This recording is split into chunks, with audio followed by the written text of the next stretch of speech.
वमन कफ़र फ़इन्नल्लाह गनिय्युन अनिल आलमीन। वक़ाल अन्नबिय्यु सल्लल्लाहु अलैहि वसल्लम या अय्युहन्नास क़द फ़ुरिज़ अलैकुमुल हज्ज फ़हुज्जु औ कमा क़ाल अलैहि सलातु वस्सलाम।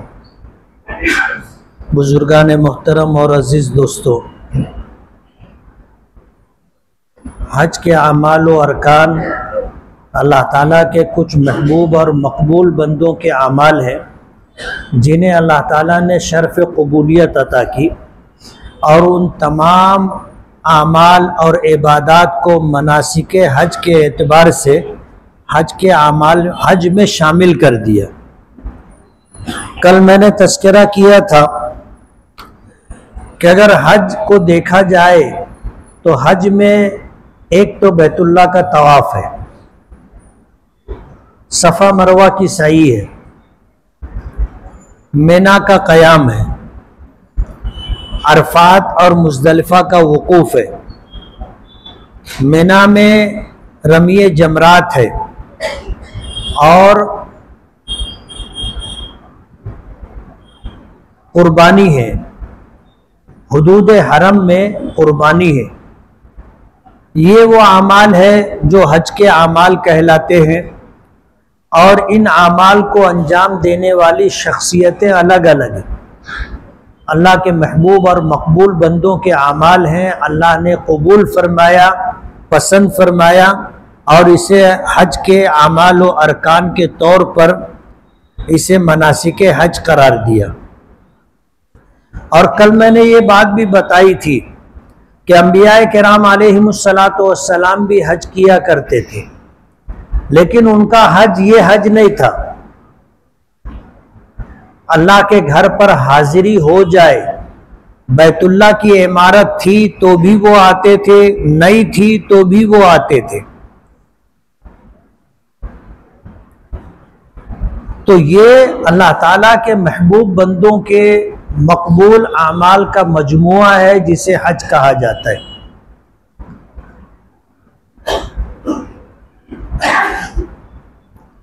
बैतुल्लाह का तवाफ फरिश्तों का अमल है। अल्लाह ताला का ये घर जिसे बैतुल्लाह और काबा कहा जाता है, इसके बिल मुकाबिल 7वें आसमान पर एक घर है जिसको बैतुल मामूर कहा जाता है। 70,000 फरिश्ते रोजाना उसका तवाफ करते, और उलमा ने लिखा है कि जिस फरिश्ते ने एक मर्तबा तवाफ कर लिया, कयामत तक उसे दोबारा मौका नहीं मिलेगा। इसी तरह फरिश्ते अल्लाह ताला के अर्श का तवाफ करते। तो अल्लाह ताला ने बैतुल्लाह के तवाफ को हज और उम्रे का रुकन करार दिया।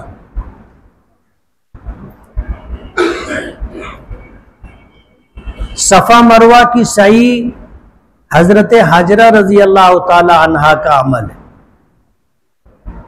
किताबों में आता है कि हजरत इब्राहीम अला नबीना अलैहि सलातो वस्सलाम इराक के एक शहर उर्द के रहने वाले थे, और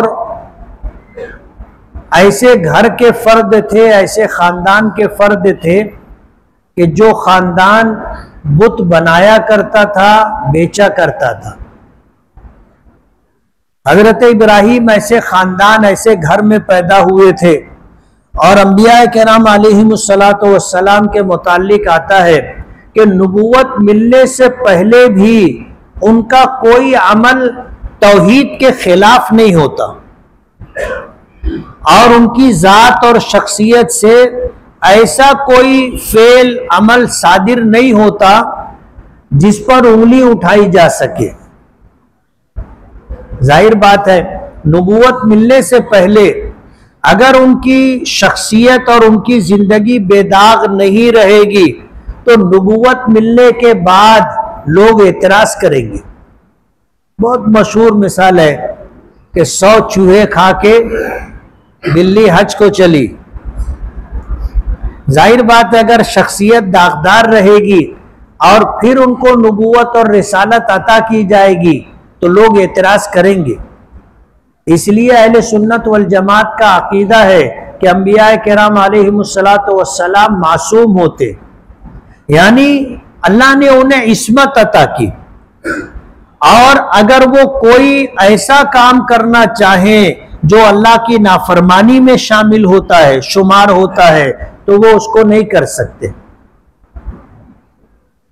अल्लाह पाक नबूवत से पहले भी और नबूवत मिलने के बाद भी अंबिया किराम अलैहिमुस्सलातु वस्सलाम को मासूम रखता है।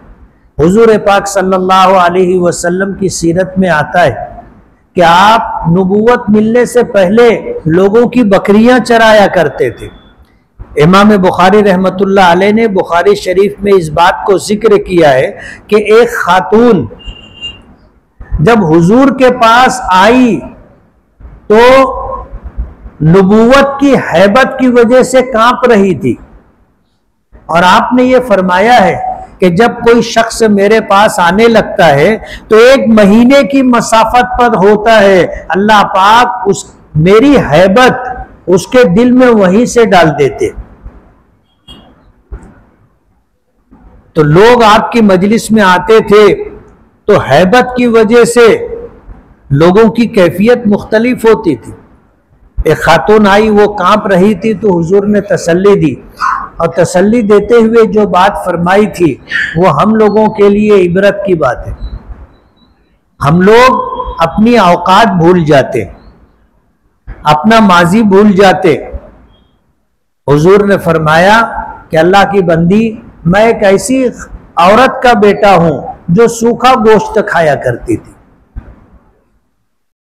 और आपने सहाबे किराम से ये बात कही कि मैं नबूवत मिलने से पहले मक्के में चंद कीरात पर लोगों की बकरियां चराया करता था, यानी थोड़े से मुआवजे पर, थोड़ी सी उजरत पर मैं लोगों की बकरियां चराया करता था। बकरियां चराने के लिए गए, आपके साथ एक शख्स और भी था। 2 लोग मिल करके लोगों की बकरियां उनके रेवड़ को लेके जाते, चराते, वापस लाते थे। मक्के में गाने बजाने की महफिल थी। हुजूर पाक सल्लल्लाहु अलैहि वसल्लम फरमाते हैं कि मेरे साथी ने मुझसे ये कहा कि गाने बजाने की जो महफिल होगी ये रात भर चलेगी, तो आधी रात मैं जाकर के उसमें शरीक रहूंगा, फिर मैं आ जाऊंगा, बकिया आधी रात तुम चले जाना। नबूवत मिली नहीं थी, दोनों के दरमियान बात तय हो गई। वो शख्स गया और आधी रात गाने बजाने की महफिल में शरीक रहा, फिर वादे के मुताबिक आ गया, और आकर नबी करीम सल्लल्लाहु अलैहि वसल्लम को, आप जब नबूवत नहीं मिली थी आपको भेजा। आप फरमाते हैं कि जब मैं यहां से आगे बढ़ा तो मुझ पर नींद मुसल्लत हो गई और मैं मक्का पहुंच नहीं सका। रास्ते में ही मैं सो गया और सुबह तक सोता रहा। जब मेरी आंख खुली तो रात गुजर चुकी थी, सूरज चढ़ चुका था। मैं वापस आ गया बकरियों के रेवड़ के पास। ये खुदाई इंतजाम है कि अंबिया किराम अलैहिमुस्सलातु वस्सलाम मासूम होते। हजरत इब्राहीम अलैहिस्सलातु वस्सलाम, जाहिर बात है जिस खानदान में पैदा हुए, जिस घराने में आंख खोली, वो लोग बुत बनाया करते थे, बुत बेचा करते थे, तो घर में सबको इसी कारोबार से लगाया था। हजरत इब्राहीम अलैहिस्सलातु वस्सलाम जब बुत बेचने के लिए जाते थे तो कहते थे आवाज बुलंद, जैसे लोग आपने सुना होगा कुछ लोग बेचने वाले आवाज लगा करके बेचते। तो हजरत इब्राहीम ने कहा कि मैं बुत बेच रहा हूं, ऐसा बुत जो ना देखता है, ना सुनता है, ना बोलता है, ना कुछ करता है। दिन भर आवाज देते थे, कोई खरीदता नहीं था।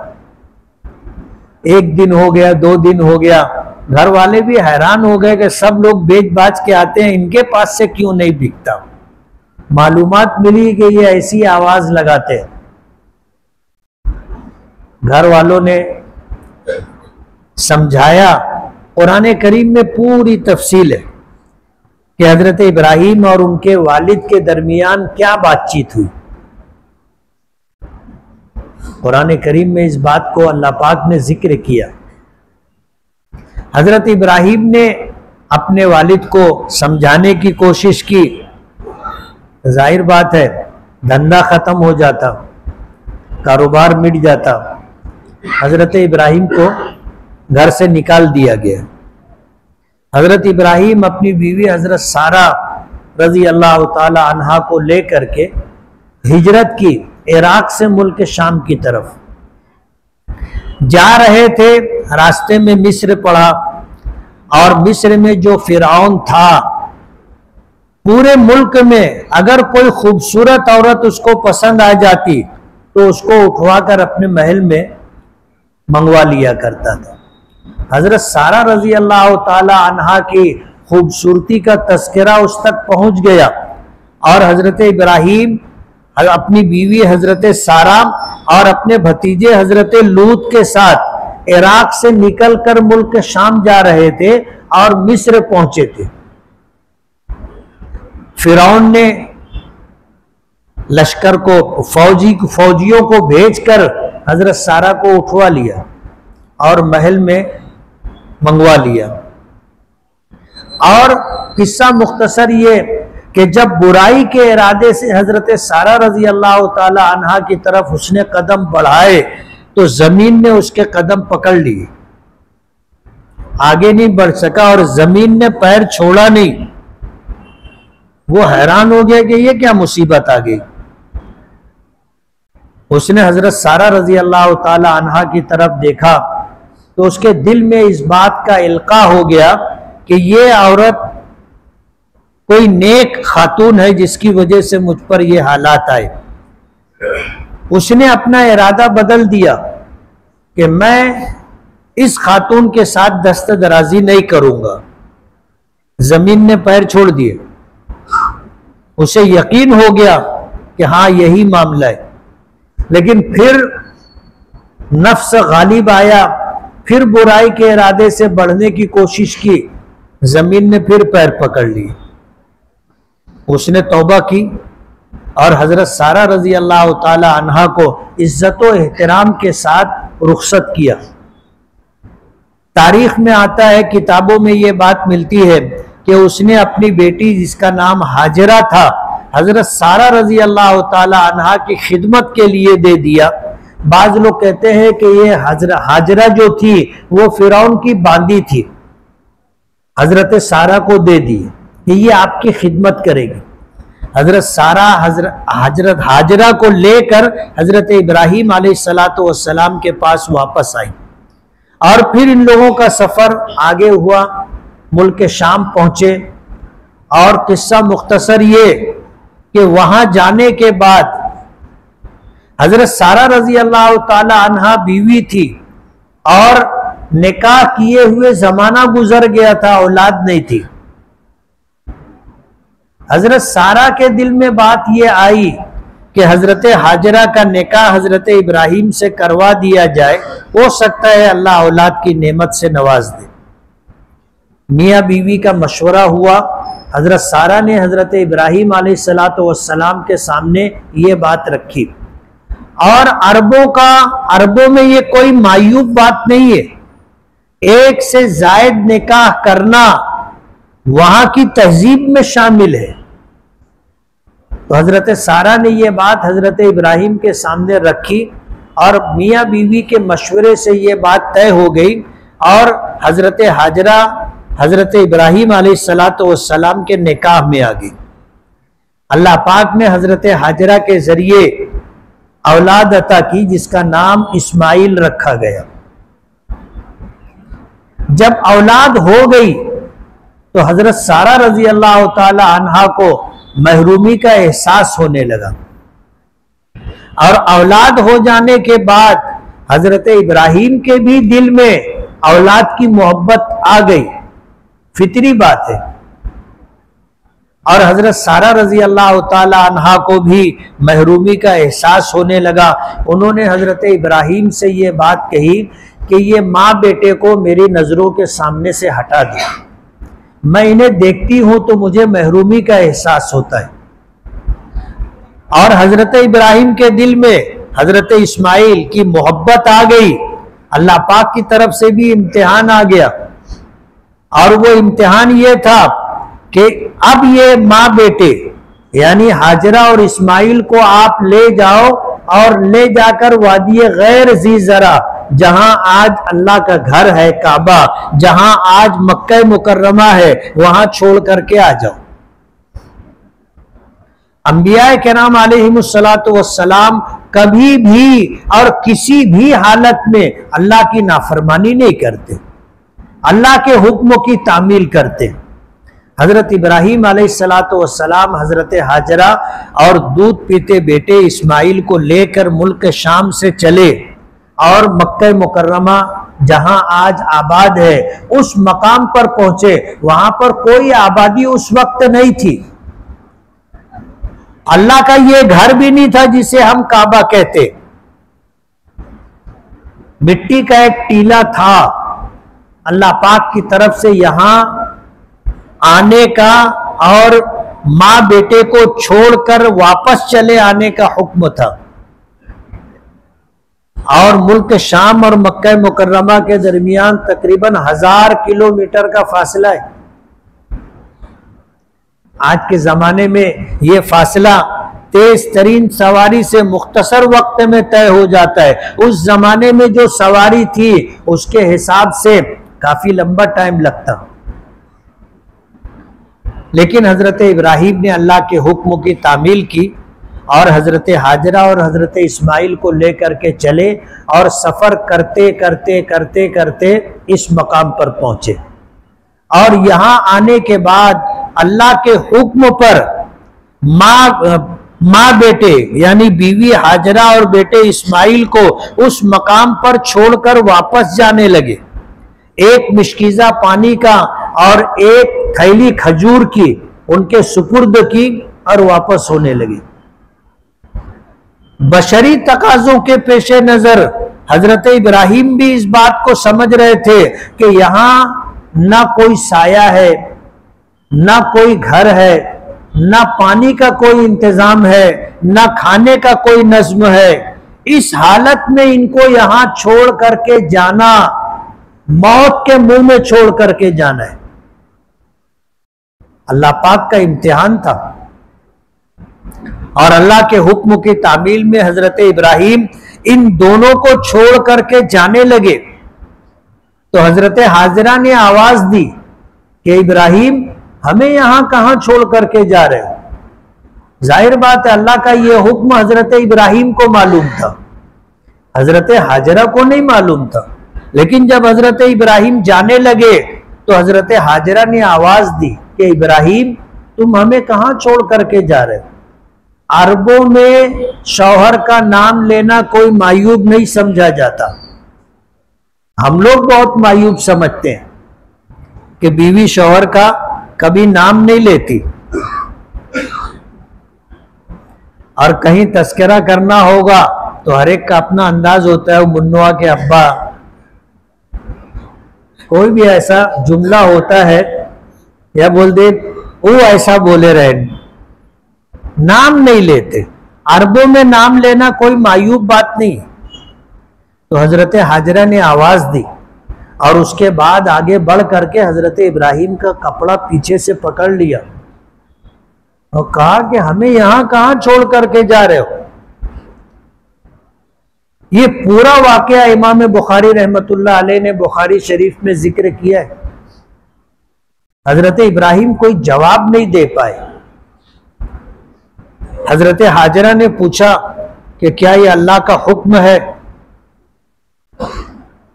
या बाज रिवायतों में आता है कि जब हजरत हाजरा ने पूछा कि तुम हमें कहां छोड़ के जा रहे हो, तो हजरत इब्राहीम ने आसमान की तरफ उंगली उठाई। तो हजरत हाजरा ने कहा कि क्या ये अल्लाह का हुक्म है। तो हजरत इब्राहीम ने सर के इशारे से जवाब दिया कि हाँ ये अल्लाह का हुक्म है। तो हजरत हाजरा ने हजरत इब्राहिम का दामन छोड़ दिया और कहा इज़ल्ला युज़य्यऊनी, ये अल्लाह पाक का हुक्म है तो अल्लाह हमें हलाक और बर्बाद नहीं करेगा। अल्लाह के फैसले पर हजरत हाजरा राजी रही। आप अंदाजा करो हालात कैसे थे। ऐसी जगह जहां कोई आबादी नहीं, जहां पानी नहीं, जहां साया नहीं, जहां खाने पीने का कोई नज्म नहीं, और एक औरत और उसकी गोद में दूध पीता बच्चा, और शौहर उस मकाम पर छोड़ करके जा रहा हो, हजरत हाजरा की क्या कैफियत रही होगी। लेकिन हजरत हाजरा का ईमान था, और ऐसा ईमान था कि जब उन्हें ये मालूम हुआ कि ये अल्लाह का हुक्म है, तो हजरत हाजरा की जुबान से जो जुमला निकला था, नबी करीम सल्लल्लाहु अलैहि वसल्लम ने उसे जिक्र किया है कि हजरत हाजरा ने कहा था इज़ल्ला युज़य्यऊनी, फिर अल्लाह हमें जाये नहीं करेगा। छोड़ दिया हजरत इब्राहिम, जाते हो जाए। तारीख में और सीरत की हदीस पाक में ये बात मिलती है कि उस मकाम पर छोड़कर हजरत इब्राहिम मरवा पहाड़ी की तरफ बढ़े, और मरवा पहाड़ी चढ़ करके दूसरी तरफ उतर गए, तो फिर पलट करके देखा कि कहीं ऐसा तो नहीं है कि हाजरा पीछे पीछे आ रही। लेकिन जब पलट करके देखा तो सामने पहाड़ी थी और हाजरा नजर नहीं आई।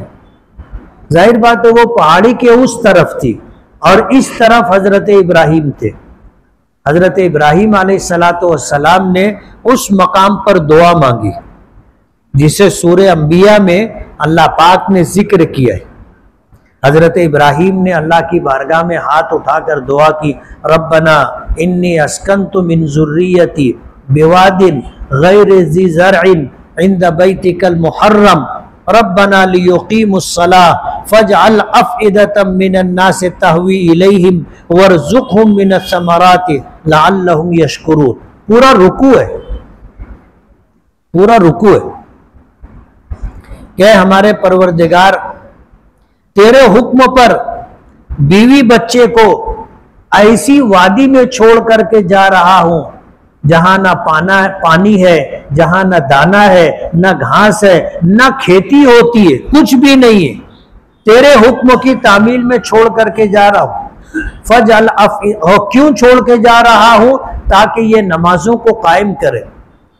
दुआ की क्या मेरे परवरदिगार लोगों के दिलों को इनकी तरफ मुतवज्जे कर दे। फजअल अफ़इदतम मिनन नास तहवी इलैहिम, और दुआ की वरज़ुक़हुम मिनस समरात, इन्हें फलों की रोजी आता कर, लअल्लहुम यशकुरून, ताकि ये तेरे शुक्र गुजार रहे। मुफस्सिरीन ने लिखा है कि अंबिया किराम का कैसा ईमान था। दुआ मांगी लोगों के दिल इनकी तरफ मुतवज्जे कर दे। पूरी दुनिया से लोग सिमट करके यहां आए। फजअल अफ़इदतम मिनन नास तहवी इलैहिम, दुआ की वरज़ुक़हुम मिनस समरात, इन्हें फलों की रोजी अता करना। जाहिर बात है रिस्क में बेहतरीन रिस्क फल है। हजरत इब्राहिम अगर हालात को देख करके मांगते तो कुछ और मांगते, लेकिन हजरत इब्राहिम तो अल्लाह की कुदरत को सामने रख करके मांग रहे थे। वरज़ुक़हुम मिनस समरात, फलों की रोजी अता करना। दुआ मांगकर हजरत इब्राहिम थोड़ा सा आगे बढ़े। अल्लाह पाक की तरफ से वही आई कि इब्राहिम आगे देखो, पीछे देखो, दाएं देखो, बाएं देखो। हजरत इब्राहिम ने अल्लाह के हुक्म की तामील की, और फिर अल्लाह पाक की तरफ से वही नाजिल हुई कि इब्राहिम जहां तक तुम्हारी नजर गई है चारों तरफ रेत के जितने जर्रे हैं उतनी रहमतें और बरकतें मैं रोजाना तुम पर और तुम्हारी औलाद पर नाजिल करूंगा। हम लोग जो नमाज में दरूद पाक पढ़ते हैं उसका नाम क्या है? दरूद इब्राहिमी। और उसमें यही है, हुजूर ने अपनी उम्मत को इस बात की ताकीद की कि तुम मेरे लिए जब दरूद पाक पढ़ना तो ये दरूद पढ़ना, अल्लाहुम्मा सल्ले अला मुहम्मद व अला आले मुहम्मद, कि अल्लाह मोहम्मद सल्लल्लाहु अलैहि वसल्लम पर और आपकी आल औलाद पर रहमतें नाजिल फरमा। कैसी? कमा सल्लैता अला इब्राहीम व अला आले इब्राहीम, जिस तरह तूने रहमतें नाजिल फरमाई हजरत इब्राहिम पर और हजरत इब्राहिम की आल औलाद पर। बारिक अला मोहम्मद, मोहम्मद सल्लल्लाहु अलैहि वसल्लम पर बरकतें नाजिल फरमा, उनकी आल औलाद पर बरकतें नाजिल फरमा। कमा बारकता अला इब्राहीम व अला आले इब्राहीम। और इसमें इसी वाक़े की तरफ तस्करा है, इसी वाक़े का तस्करा है कि जिस तरह हजरत इब्राहिम पर अल्लाह की रहमतें और बरकतें नाजिल होंगी, जिसकी खबर अल्लाह पाक ने हजरत इब्राहिम को दी थी, उसी तरह रहमतें और बरकतें हुजूर पाक सल्लल्लाहु अलैहि वसल्लम पर और आपकी आल औलाद पर नाजिल। हुजूर ने इसी वाक़े की तरफ तस्करा किया। और तमाम दरूदों में सबसे अफजल दरूद है, हुजूर पाक सल्लल्लाहु अलैहि वसल्लम ने हमें जो नमाज सिखाई है, उस नमाज में जो दरूद पाक पढ़ने का हमें हुक्म दिया गया है वो यही दरूद पाक है। उलमा ने लिखा है कि हजरत इब्राहिम मरवा पहाड़ी से उतर करके जब दुआ मांगी तो जिस मकाम पर दुआ मांगी उस मकाम को मकामे मुद्दा कहते।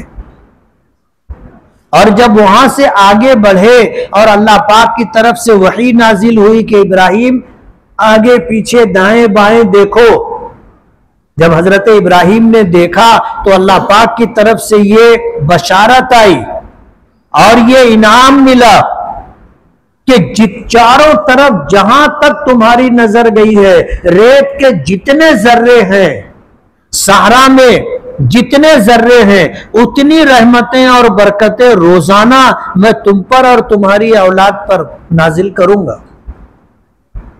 उस मकाम को मकामे मुस्तजाब कहते। एक जमाना था, हम लोग जब शुरू में 1990 और 91 और उसके बाद गए तो हरम की तौसी नहीं हुई थी और मरवा पहाड़ी की तरफ से जो रास्ता मक्के के कब्रिस्तान जन्नतुल मुअल्ला की तरफ जाता है, उस रास्ते पर छपरा मार्केट थी और उसी मार्केट में एक जगह थी जिसको मकामे मुद्दा कहते थे। और आगे एक जगह थी जहां एक छोटी सी मस्जिद थी जिसको मस्जिद मुस्तजाब कहते थे, यानी वो जगह थी जहां हजरत इब्राहिम की दुआ की कबूलियत की बशारत थी। वो मकाम था। अब चारों तरफ सब खत्म कर दिया गया। आज हमें कोई बताने वाला नहीं है कि ये मकाम मुद्दा और ये मकाम मुस्तजाब। हमने तो देखा और अल्हम्दुलिल्लाह मकाम मुद्दा पर नमाज पढ़ने का भी मौका मिला। मकाम मुस्तजाब में जो मस्जिद मुस्तजाब थी वहां पर भी अल्हम्दुलिल्लाह ये सआदत हासिल हुई। जानने वालों को मालूम है कि वो जगह कहाँ है और उनको पता है, लेकिन आज कोई बताने वाला नहीं है। वो जगह रास्ते और मैदान की शक्ल में मौजूद है और हर साल नई नई तामीरात होती है। तो जानने वालों को पता है लेकिन कोई बताने वाला मिलता नहीं। हजरत इब्राहिम हजरत हाजरा और इस्माइल को छोड़कर मुल्क शाम आ गए। जाना 1 महीने की मसाफत है। हजरत इब्राहिम समझते थे कि मैं 1 महीना चल करके यहाँ आया हूं और अब इनको एक मिश्कीज़ा पानी और एक थैली खजूर की दे करके जा रहा हूं। मैं मुल्क शाम पहुंचूंगा नहीं, ये पानी और खजूर खत्म हो जाएगी, फिर इनके पास न खाने के लिए कुछ न पीने के लिए कुछ। हजरत इब्राहिम समझते थे, लेकिन अल्लाह का हुक्म था उसकी तामील की। पहला इम्तिहान था, हजरत इब्राहिम ने मेरिट लिस्ट में आकर के उसे कामयाबी हासिल की और अल्लाह ने इनाम भी दे दिया कि इतनी रहमतें और बरकतें रोजाना तुम पर और तुम्हारी आल औलाद पे उतारूंगा। हजरत इब्राहिम आ गए।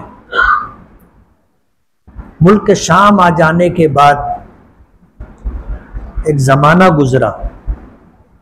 हजरत इब्राहिम मक्का आए नहीं, लेकिन यहां पर जो सूरत हाल थी कि जब तक खजूर थी खाए, हजरत हाजरा ने खाया, जब पानी था पिया, एक वक्त आया कि खजूर भी खत्म हो गई, पानी भी खत्म हो गया। फिर हालत ये हो गई कि जब हजरत हाजरा के पेट में कुछ नहीं, खाने के लिए कुछ मयस्सर नहीं, पीने के लिए पानी मयस्सर नहीं, हजरत हाजरा खुद भूखी प्यासी। जब औरत खुद भूखी प्यासी हो तो फिर बच्चे के लिए उसके सीने में दूध नहीं होता। मां और बेटे दोनों भूख और प्यास से तड़प रहे थे, लेकिन मां बहरहाल मां होती है। मां बहरहाल मां होती है, खुद भूखी रह लेगी, खुद प्यासी रह लेगी, लेकिन अपने बच्चों को भूखा प्यासा नहीं रखती और नहीं देख सकती।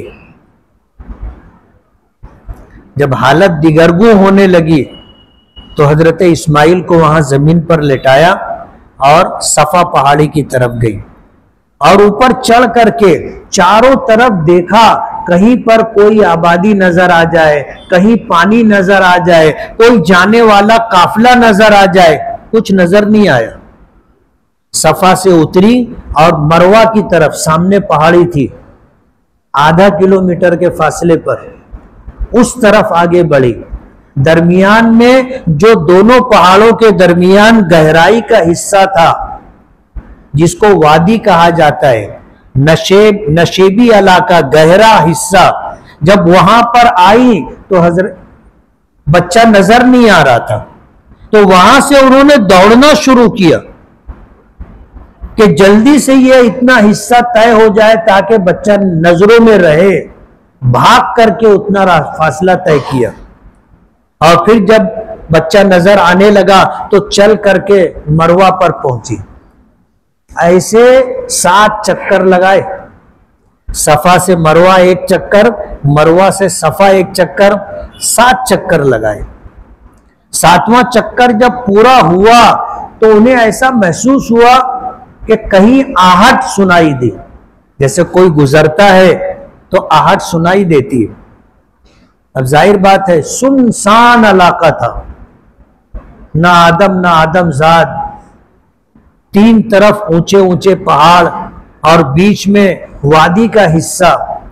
वहां पर बच्चे को लेटाया था और पानी की तलाश में, खाने की तलाश में चक्कर लगा रही थी।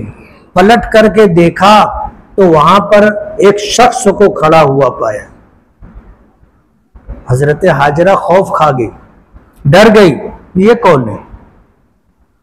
2 बातों का डर था, एक तो वो शख्स बच्चे के पास खड़ा था और अजनबी शख्स था।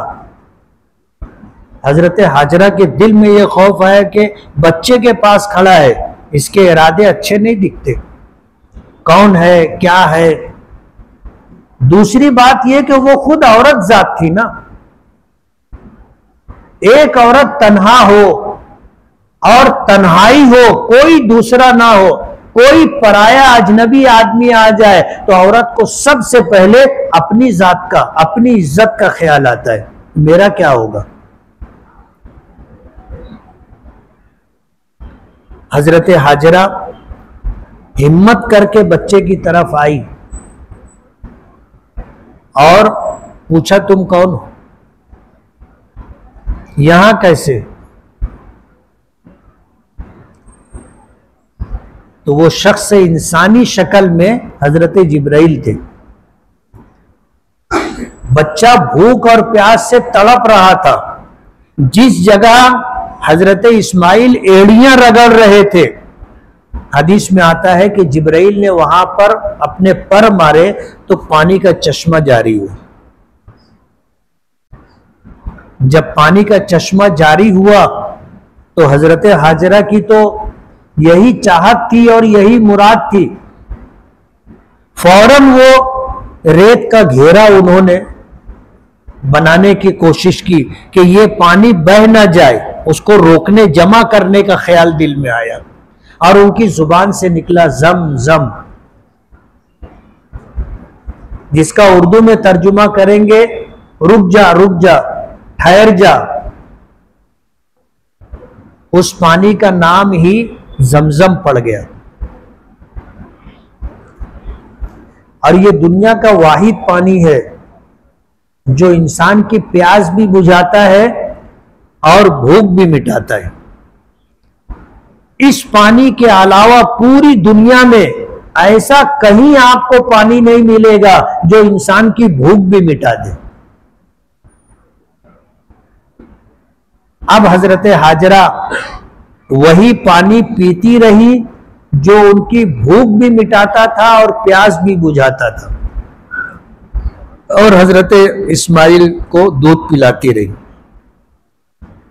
दिन गुजरता रहा, रात गुजरती रही। आप सोचो, एक औरत दूध पीते बच्चे को लेकर ऐसे लकोदक सहरा में, जहां ना आदम जात, ना कोई साया, ना कुछ, हजरत हाजरा ने वो दिन कैसे गुजारे होंगे। इधर ये माँ बेटे, उधर हजरत इब्राहिम। एक जमाना गुजरा, हजरत इब्राहिम के दिल में ख्याल आया कि चल करके देखना चाहिए क्या हुआ। अल्लाह से इजाजत मांगी, अल्लाह पाक ने इजाजत दे दी। हजरत इब्राहिम आए, आकर के बीवी और बच्चे से मुलाकात की, वापस चले गए। किताबों में आता है कि रेगिस्तान में, सहरा में जहां पानी होता है वहां जानवर जमा होने लग जाते, इसलिए कि पानी हर एक के लिए जरूरी है और हर शय की जिंदगी पानी है। अगर पानी ना हो तो फिर जिंदगी नहीं। कुरान करीम में अल्लाह पाक ने फरमाया, वजअलना मिनल माइ कुल्ल शैइन हई अफला युमिनून, हमने हर चीज की जिंदगी पानी पर रखी है, क्या इसके बाद भी ये मक्के वाले ईमान नहीं लाएंगे? अब यहां पानी था तो परिंदे जमा होने लगे, उनको भी प्यास लगती, उनको भी पानी चाहिए। एक काफिला उधर से गुजर रहा था। काफिले के लोगों को खाना बदोश लोग थे, जहां उनको पानी मिले, उनके जानवरों को चारा मिले, वो वहां रुक जाते। अपने खेमा कंधे पर से उतारा, खेमा लगाया, वहां रहने लगे। तो ये कबीला जुरहुम के लोग थे जो खाना बदोश लोग थे।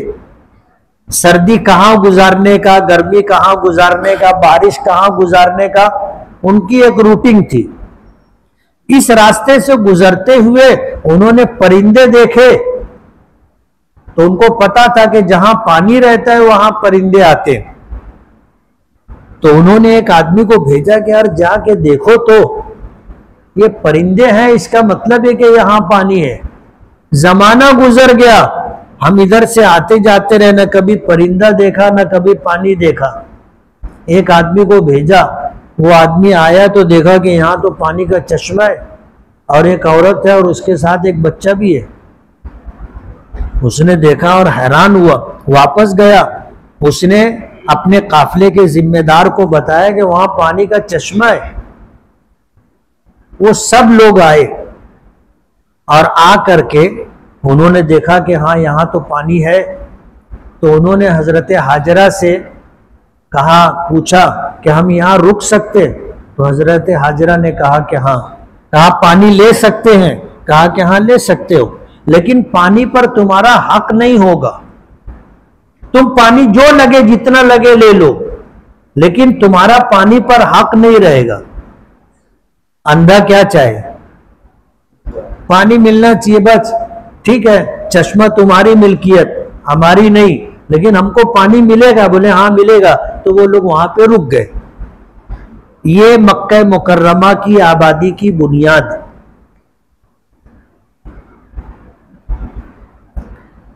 कुछ जमाना गुजरा, फिर हजरत इब्राहिम ने अल्लाह से इजाजत मांगी और आए, देखा यहां तो आबादी हो गई है। खुश हुए, मुतमईन हुए, अल्लाह का शुक्र अदा किया, वापस गए। अब इस हालत में जब देखा तो हजरत इब्राहिम के दिल में फिर मोहब्बत आ गई औलाद की।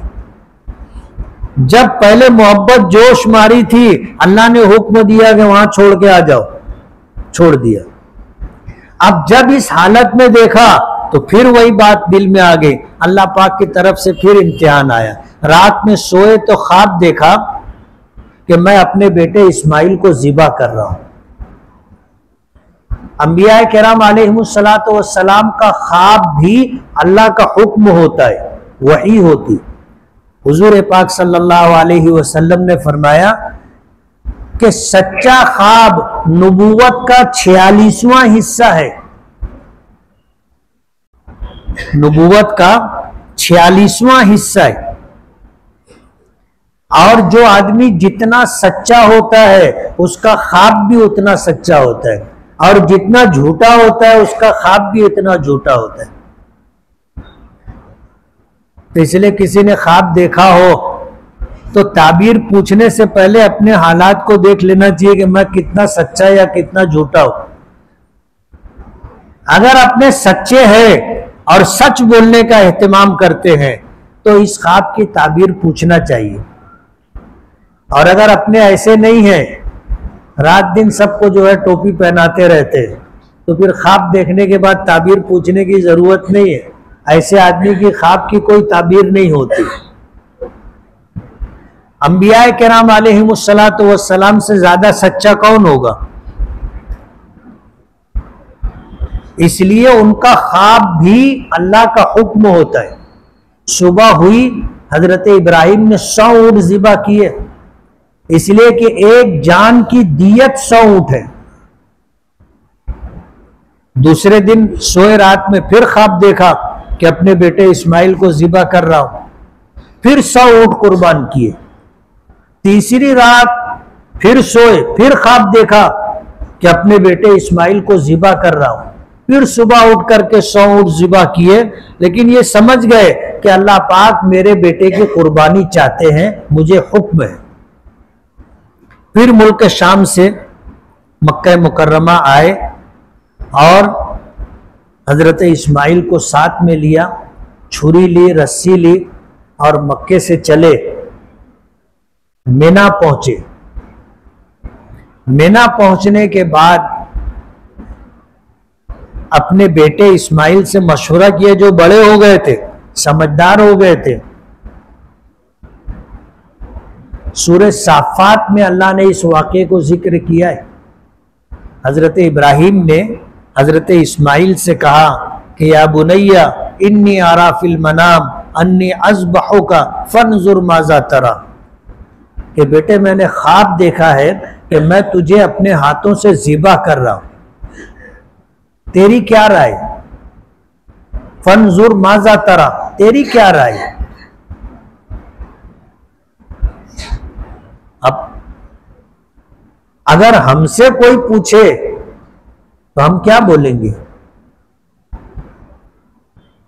लेकिन हजरत इस्माइल भी मुस्तकबिल के नबी बनने वाले थे, और ऐसे नबी जिनकी नस्ल में सरकार दो आलम सल्लल्लाहु अलैहि वसल्लम आने वाले थे।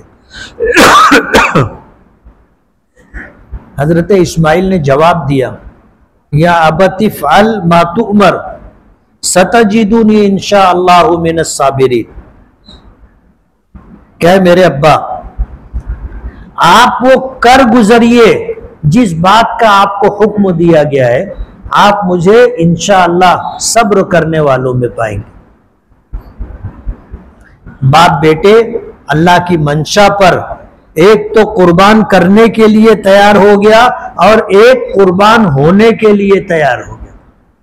मेना में जाओगे तो वो मकाम जहां पर हजरत इब्राहिम ने हजरत इस्माइल को ज़िबा करने के लिए लेटाया था, वहां पर एक अलामत और निशानी के तौर पर एक ऐसा गुंबद जैसा बनाया गया, पहाड़ी के उतार पर है।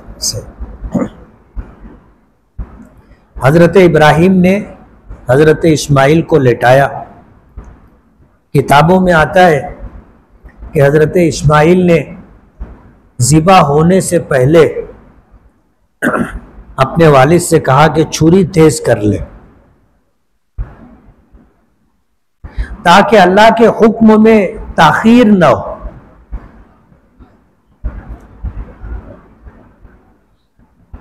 और हजरत इब्राहिम ने अपनी आंखों पे पट्टी बांध दी कि कहीं ऐसा ना हो कि मैं देखता रहूं तो मेरा हाथ रुक जाए।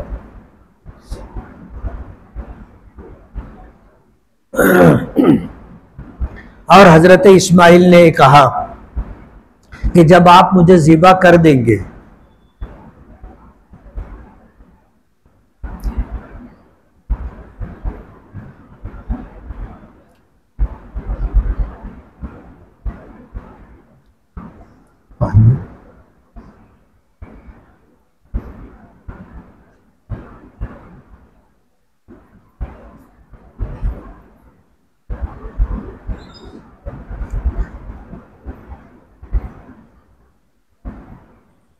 जब आप मुझे ज़िबा कर देंगे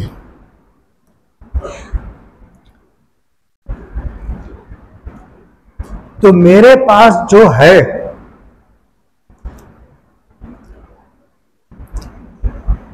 ये निशानी के तौर पर मेरी मां को दे देता।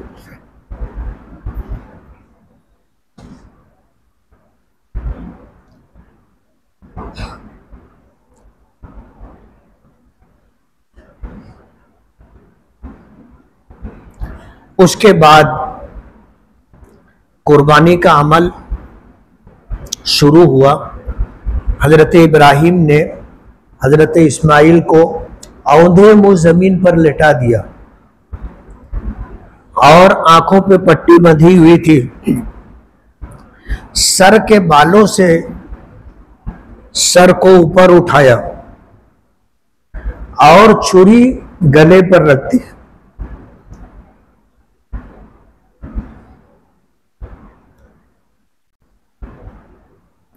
और अल्लाह के हुक्म की तामील में छुरी चला दी।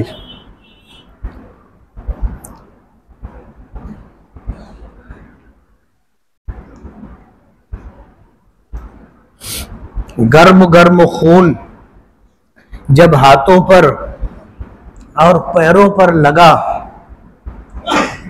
छींटे पड़े तो एहसास हुआ कि कुर्बानी हो गई।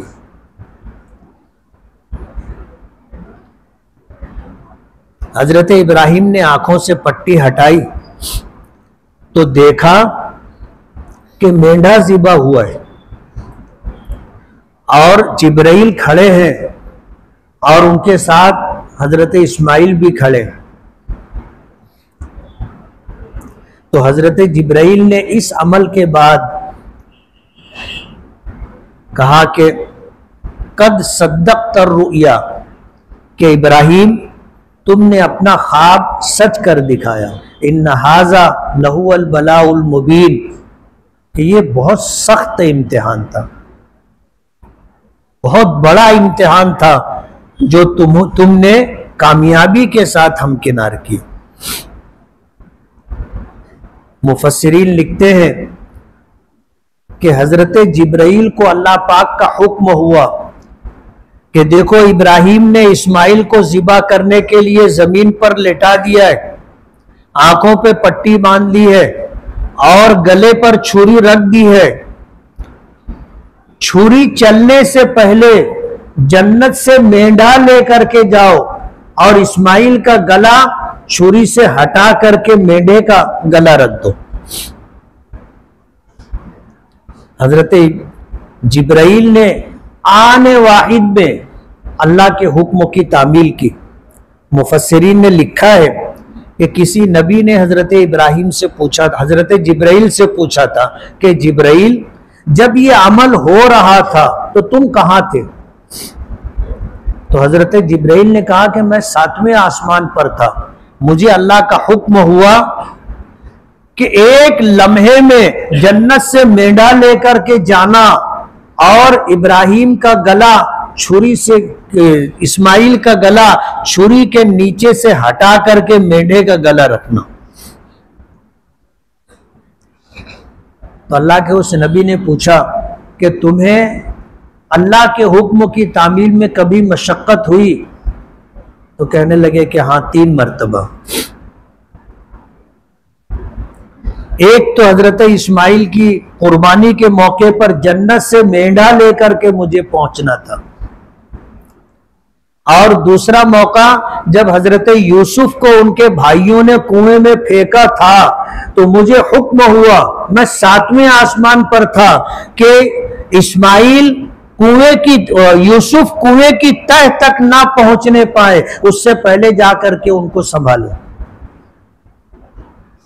और तीसरी मर्तबा जब हजरत इब्राहिम को आग में डाला गया था तो मुझे पहुंचने का हुक्म हुआ था कि इब्राहिम आग में गिरे उससे पहले जाकर के उनको संभालो और हालात तब्दील करो।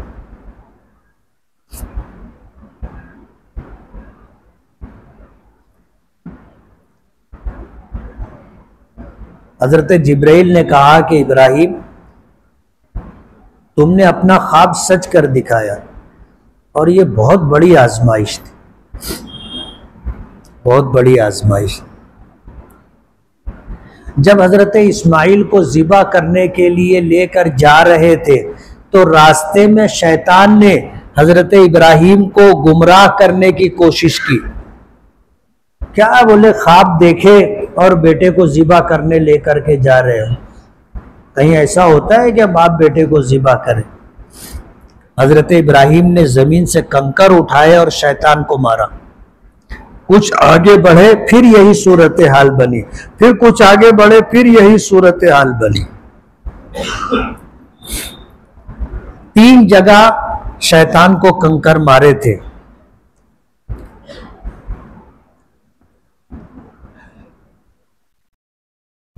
तो हज के ये अमाल जो है ये अल्लाह के कुछ मखसूस बंदों के अमाल, कुर्बानी, शैतानों को कंकरी मारना, सफ़ा मरवा के दरमियान दौड़ना, अल्लाह के घर का तवाफ करना।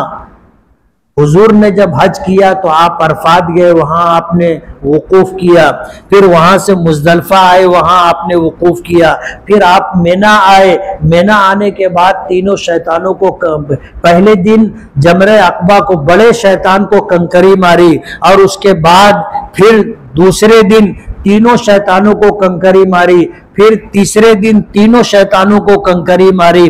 ये सब कुछ अल्लाह के मकबूल और महबूब बंदों के अमाल है जिसे अल्लाह ने हज की शक्ल दे दी, और ये सब काम हमको करना है।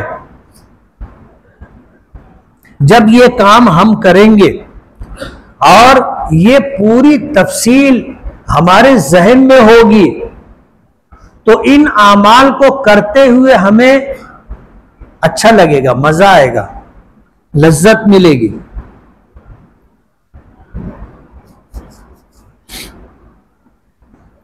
कि अगर मैं तवाफ कर रहा हूं तो ये फरिश्तों का अमल,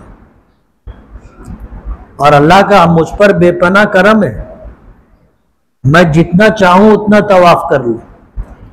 वरना फरिश्ते तो एक मर्तबा तवाफ किए और कयामत तक उनका नंबर नहीं आएगा। सफा मरवा की सही करते हुए आदमी हजरत हाजरा की उस कैफियत को महसूस करे कि हजरत हाजरा ने जब सफा मरवा के दरमियान चल करके दौड़ करके इस फासले को तय किया होगा तो क्या कैफियत उनकी रही होगी। आदमी सोचेगा तो उसको भी महसूस होगा। शैतान को कंकरी मारते वक्त, कुर्बानी करते वक्त आदमी सोचे कि हजरत इब्राहिम ने अल्लाह के हुक्म की तामील से शैतान ने रोकने की कोशिश की थी तो उनको कंकर मारे थे, और हम जब कुर्बानी करें तो ये सोच करके कुर्बानी करें तो ये कुर्बानी तो औलाद की कुर्बानी थी, लेकिन अल्लाह ने उसको जानवर की कुर्बानी से, माल की कुर्बानी से बदल दिया। और अगर हजरत इस्माइल ज़िबा हो जाते तो हर साहिब औलाद को अपने बच्चों में से एक बच्चे की कुर्बानी देनी पड़ती। देते?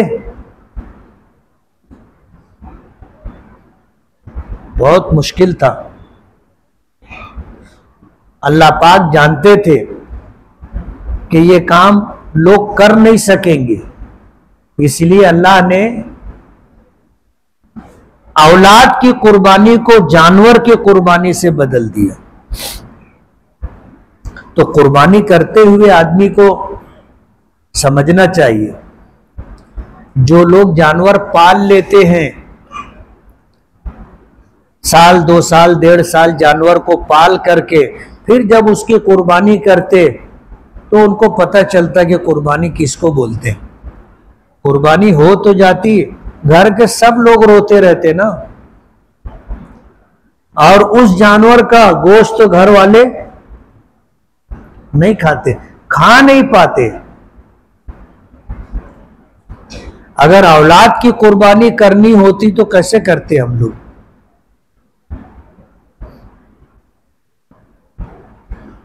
तो हज कोई मामूली इबादत नहीं है। हज तो एक ऐसी इबादत है कि उसमें तवाफ कहो, सही कहो, मिना का क़याम कहो, अरफात का वकूफ़ कहो, मुज़दलिफ़े का वकूफ़ कहो, शैतानों को कंकरी मारना कहो या कुर्बानी करना कहो, ये कोई मामूली इबादत नहीं है। हमारे लिए तो कोई बात नहीं है, हम कर लेते हैं, लेकिन जिन्होंने पहली मर्तबा किया होगा, कैसे किया होगा, ये आदमी को सोचना चाहिए।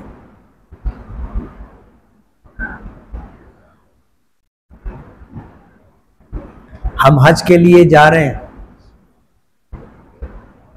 हज की 3 किस्म है। कितनी किस्म है? नबी करीम सल्लल्लाहु अलैहि वसल्लम ने भी हज किया था, जिसका तस्करा मैंने किया था। अल्लाह के नबी सल्लल्लाहु अलैहि वसल्लम का हज किताबों में मिलता है, आप पढ़िए उसको पढ़िए तो आपको पता चलेगा कि हुजूर ने कैसे हज किया था। हमको भी वैसे ही हज करना है। बताया कि सन 9 हिजरी में हज फर्ज हुआ था, लेकिन हुजूर हज पे जा नहीं सके थे। उलमा ने लिखा है कि हज पर इसलिए नहीं जा सके थे कि उस साल मक्का आज सन 8 हिजरी में फतह हुआ था और सूरत नाजिल हुई थी, इदा जा नसरुल्लाहि वल फतह व रअयतन नास यदखुलून फी दीनिल्लाहि अफवाजा, कि जब मक्का आप देखोगे अल्लाह की मदद आ गई और मक्का फतेह हो गया तो आप देखोगे लोग फौज दर फौज इस्लाम में दाखिल होंगे। यदखुलूना फी दीनिल्लाहि अफवाजा, लोग अल्लाह के दीन में फौज दर फौज दाखिल होंगे। मक्का फतेह होने से पहले सारे अरब के कबाइल ये इंतजार कर रहे थे कि कौन जीतता है, कौन जीतता है, जो जीतेगा हम उसके साथ। हुजूर पाक सल्लल्लाहु अलैहि वसल्लम ने अपने सहाबा के साथ 10,000 का लश्कर लेकर आए थे, मक्के पर चढ़ाई की थी, बगैर मुकाबले के मक्का फतेह हुआ था। सारे कबीलों ने देख लिया कि मोहम्मद सल्लल्लाहु अलैहि वसल्लम अपने साथियों के साथ मक्का उन्होंने फतह कर लिया, सब लोग इस्लाम में दाखिल होने लगे, सारे कबाइल इस्लाम में दाखिल होने लगे।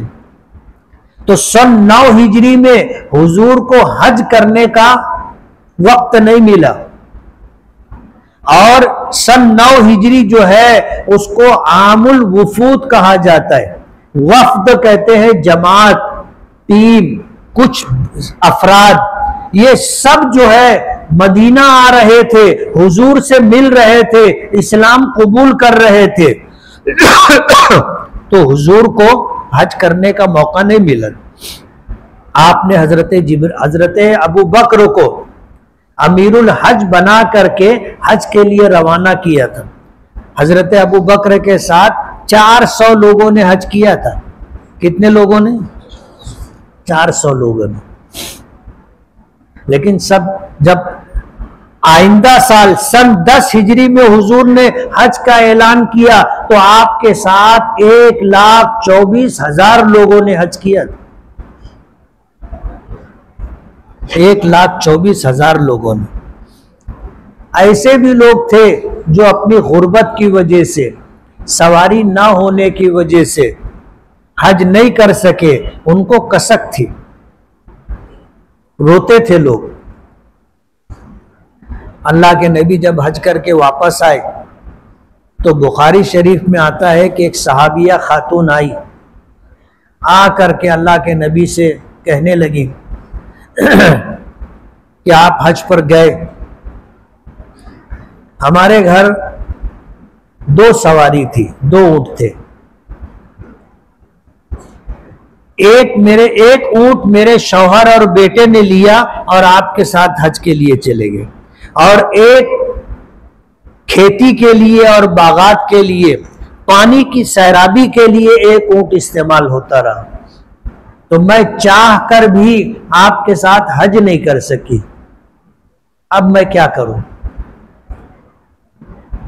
तो हुजूर पाक सल्लल्लाहु अलैहि वसल्लम ने फरमाया कि तुम रमजान के महीने में उम्रा कर लेना, तुम्हें अल्लाह उतना सवाब देगा जितना मेरे साथ हज करने पर सवाब लोगों को मिला है।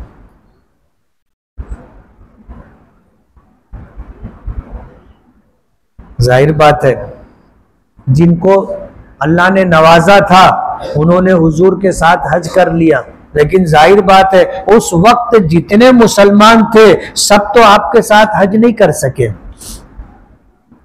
तो सबको इस बात का मलाल था कि हम हज नहीं कर सके। तो हुजूर से पूछा तो हुजूर ने फरमाया कि तुम रमजान के महीने में उम्रा कर लेना, तुमको मेरे साथ हज करने के बराबर सवाब मिलेगा।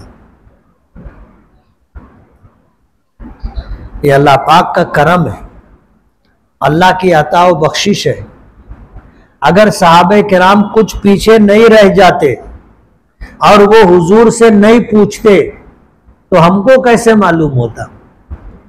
हम में से कुछ तो ऐसे लोग होंगे जिनके दिल में ये कसक, ये तड़प होगी कि काश हम भी उस वक्त होते और हुजूर के साथ हज करते। अब हम 1400 साल के बाद आए और हुजूर का हज 1400 साल पहले हो चुका।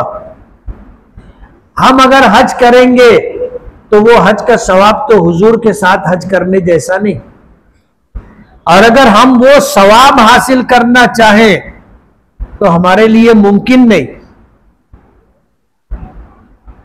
अल्लाह ने करम फरमाया कि सहाबे किराम कुछ पीछे रह गए और उन्होंने पूछ लिया तो हुजूर ने बता दिया, कयामत तक आने वाले लोग जो ये चाहता हो कि मेरे साथ हज करने के बराबर सवाब मिले तो वो रमजान में आकर के उम्रा कर ले। ये अल्लाह की अता व बख्शिश है और अल्लाह पाक ने इस उम्मत पर बेपनाह करम और एहसान किया। हुजूर पाक सल्लल्लाहु अलैहि वसल्लम ने सन 10 हिजरी में हज करने का इरादा किया। आपने ऐलान कर दिया और फिर जिनको अल्लाह ने नवाजा था सब लोगों ने तैयारी शुरू कर दी। 24 ज़िक़ादा को नबी करीम सल्लल्लाहु अलैहि वसल्लम मदीने से ज़ोहर की नमाज पढ़ने के बाद हज के लिए निकले। आपके साथ आपकी तमाम बीवियां, 9 बीवियां थी उस वक्त हुजूर के निकाह में, सब साथ में थी। आप मदीना से चले, जुल हुलैफा पहुंचे, जिसको बीर अली भी कहा जाता है, और मक्का जाने के लिए मदीने से जो लोग चलते हैं या मदीने की सिमत और जिहत में जो लोग मदीने के आगे रहते वो लोग आते हैं, तो उनके लिए हुक्म ये है कि जुल हुलैफा से उनको एहराम बांधना है। जैसे हम हिंदुस्तानी लोग हैं, हम जाते हैं तो हमारे लिए रास्ते में एक मकाम पड़ता है यलमलम, ये वो मकाम है जिसको मीकात कहते हैं। मीकात, यहां से बगैर एहराम बांधे हम आगे नहीं बढ़ सकते। यानी जो आदमी मक्का जाना चाहता हो वो यहां पहुंचे तो इससे पहले एहराम बांधना जरूरी है। इसी तरह मदीना, अहले मदीना और उस सिमत में जो लोग दूर करीब रहते हों वो अगर मक्का आना चाहें तो उनको जुल हुलैफा से एहराम बांधना है। हुजूर पाक सल्लल्लाहु अलैहि वसल्लम ने जुल हुलैफा पर पहुंच करके क़याम फरमाया। असर की नमाज पढ़ी, मगरिब की नमाज पढ़ी, इशा की नमाज पढ़ी और रात में तमाम बीवियों से खुसूसी मुलाकात की, गुस्ल फरमाया, सुबह की नमाज पढ़ी और आपने हज का एहराम बांधा। ज़माने जाहिलियत में शव्वाल, ज़िक़ादा और ज़िलहिज्जा के महीनों में उम्रा करना अफजरुल फुजूर समझा जाता था, सबसे बड़ा गुनाह। तो शव्वाल, ज़िक़ादा और ज़िलहिज्जा में कोई उम्रा नहीं करता था। अब हुजूर ने जुल हुलैफा पर जब एहराम बांधा तो हज का एहराम बांधा। याद रहेगा, काहे का एहराम बांधा? हज का एहराम बांधा।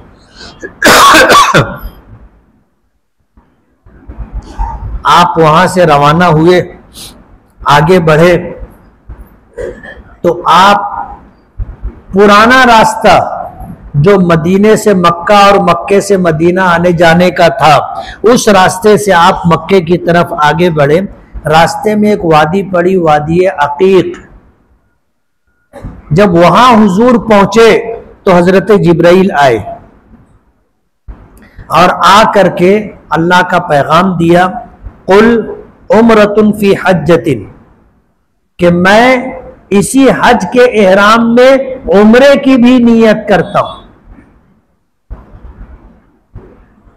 हुजूर ने अल्लाह के हुक्म के मुताबिक आपने नियत की और आपने ऐलान किया,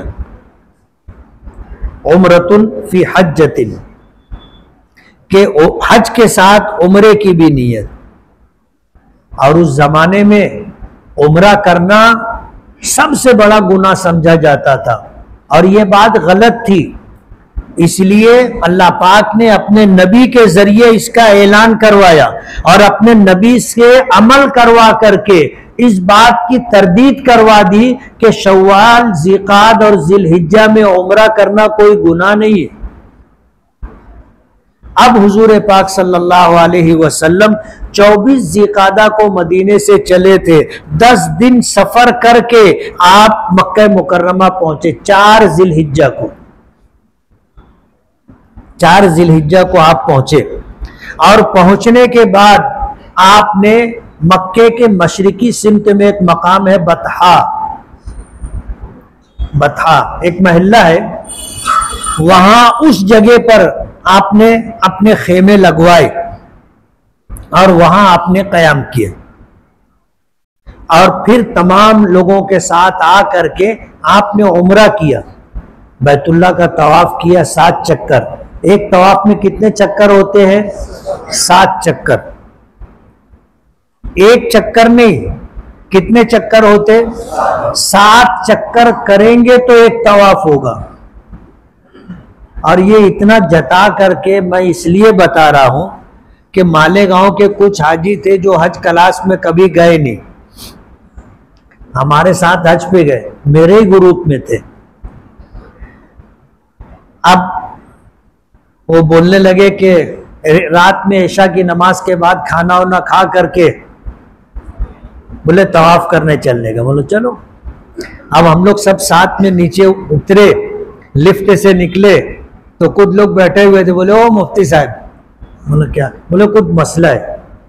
अब मसला पूछने लगे, एक पूछा, 2 पूछा, 3 पूछा, 4 पूछा। जो लोग खड़े थे वो लोग परेशान होने लगे,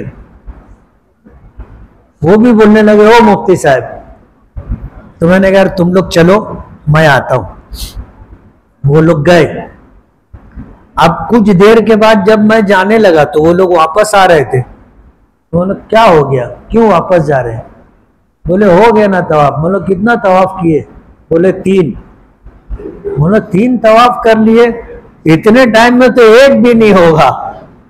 तो बोला कैसे किए? बोले 1 चक्कर मारे 1 तवाफ, 2 चक्कर मारे 2 तवाफ, 3 चक्कर मारे 3 तवाफ।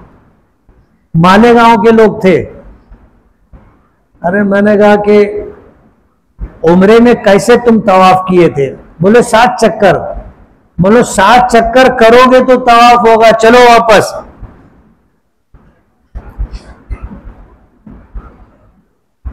अब आप सोचो, जो लोग बगैर सीखे जाते होंगे वो क्या क्या करते होंगे। इसलिए मैंने कहा था इधर उधर देख के कुछ मत करना, जो हज क्लास में बताया जाएगा वही करना, अपनी मर्जी से कुछ मत करना। किसी को कुछ करता देखा वो कर लिए तो लफड़े में पड़ जाओगे। क्या लगेगा? दम। इसलिए दम लगने के बहुत सारे मसाइल है, वो मैं आपको नहीं बताना चाहता, आपको याद भी नहीं रहेगा। इसलिए मैं ये कहना चाहता हूं कि आपको जो बताया जाएगा कि ये करना है, फिर ये करना है, फिर ये करना है, उतना ही करना, अगाऊ मत चलना, वरना दम लगेगा। और दम लगना किसको कहते हैं मालूम है? दम निकलने को दम लगना बोलते हैं। 500 रियाल का एक दम पड़ता है। कितने रियाल का? 500 रियाल का। और अभी रियाल का भाव सरकार जो आपको दे रही है वो 23 रुपया 23 पैसे का 1 रियाल। हिसाब कर लेना एक दम का कितना बनता है। 11,000 12,000 रुपया पड़ेगा। और मियाँ बीवी का मिला लिए तो 25,000। और 2-4 दम लग गए तो आदमी बेदम हो जाएगा।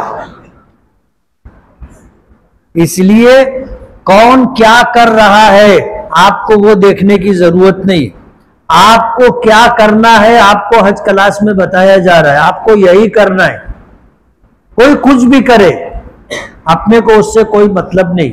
ये वो लोग होते हैं जिनको खुद मालूमात नहीं होती, जो बगैर सीखे पहुंच जाते, वो उधर देख के करते और तुम उनको देख के करेंगे तो लफड़ा ही हो जाएगा। देखी देखा नहीं करने का, ये जुमला याद रहेगा। देखी देखा कुछ नहीं करने का, करने का वही जो हज क्लास में बताया जा रहा है। हुजूर पाक सल्लल्लाहु अलैहि वसल्लम आए, आकर के अपने उम्रा किया। एहराम तो बांध करके आए थे, आकर के आपने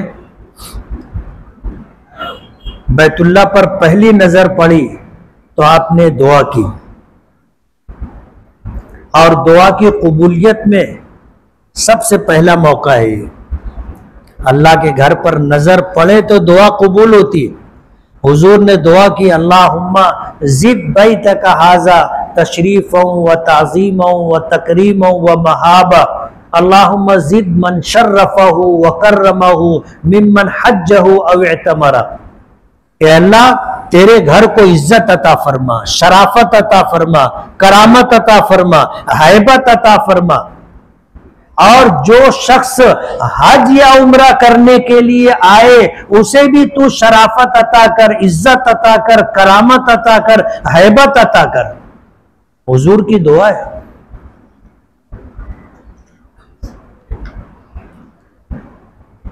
आपको एहराम बांधने का तरीका बताएंगे, कैसे एहराम बांधा जाता है। लेकिन जब हुजूर एहराम के साथ यहां पहुंचे तो आपने ये दुआ की, और ये वो मौका है, बैतुल्लाह पर पहली नजर पड़ती है, जो दुआ मांगो वो दुआ कबूल होती। तजर्बे की बात बोल रहा हूं, तजर्बे की। वहां जाके मांगा था, अल्लाह हर साल बुलाना, वरना पहला हज तो मैं ऐसा किया था कि जब सब इंतजाम हो गया तो मेरे पास वहां मक्का मदीने में खर्चा करने के लिए 1 रुपया भी नहीं था। मैं टूर से गया था, आज कमेटी से नहीं गया था। और मालेगांव से बंबई जाने का भी किराया नहीं था मेरे पास। मेरा पहला हज था ये स्टार रोड लाइन वाले जो है, शकील सेठ और सलाम सेठ, वो लोग मुझे अपनी ट्रक पे ले जा करके एयरपोर्ट पहुंचाए थे। नाना से मुलाकात हुई तो नाना मुझसे पूछे कि बेटा कितना पैसा है, तो मैं खामोश था। तो नाना ने 1990 में 25,000 रुपये मुझको दिए थे।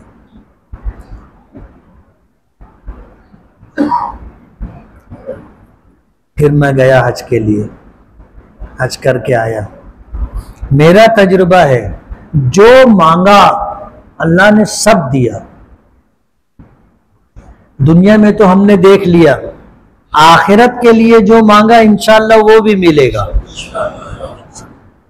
जब दुनिया में अल्लाह ने सब दिया तो दुआ तो कबूल है, और उन दुआओं में आखिरत के लिए जो मांगा इंशाअल्लाह वो भी मिलेगा।